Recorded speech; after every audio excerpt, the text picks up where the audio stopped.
Nakapaalarma sa mga motorista sa Cebu sa Marcelo Fernandez Bridge ang nahitabo sa usa ka modern jeep.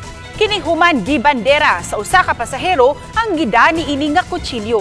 Sayra nato ang buong hitabo, pinaagi sa report ni Nico Sereno. Kuha kini sa pagresponde og negotiation sa kapulisan ning usa ka lalaki. Gialarma siya kay nagdala og kutsilyo maong ang mga sakay sa modern jeep nangalisang. Ang maong lalaki misakay gikan sa Mactan ug paingon sa Mandawi.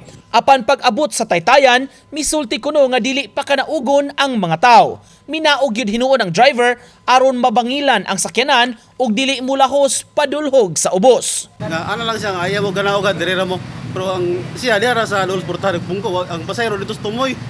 Bro, inihilap to. Wala sad. Wala sad. Ang konduktor sa jeep, wa pa mahuwasi sa iyang kakulba. Wa siya unsaa ug wala sab kuhaa ang halin. Wala raman siya nagkuhan, pero siyempre kay nagdala man siya kutsilyo, mahadlok yun ang mga tao. Napanik mo nga, dito ra gyud mi sa likod. Ikaw ang sige buhat mo. Dito ra gyud mi sa likod, ko nga kalma lang, kasi siyempre ang katong uban pasahero nakuha ng pankod siya.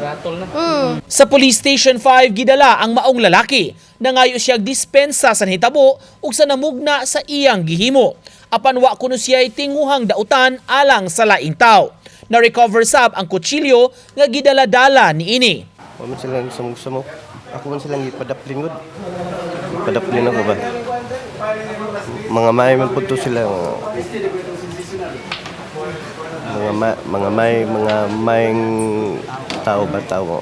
Pasensya lang ka kay nakahatag ko gamayng kuan. Gikatakdang pasakaan og kaso ang dinakpan. Samtang mitambag ang pulis sa mga dunay gihambin nga suliran, ikonsulta kini labi na sa mga professionals aron kapangitaan og sulbad. Based on the statement, wala mo siya gikuptan. Actually, wala siya gikuptan nga tao. Okay. In fact, nagagawas gani ang mga tao.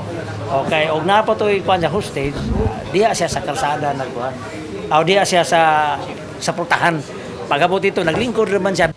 Uban ni Marlon Melgazon, Nico Sereno, Balitang Bisdak.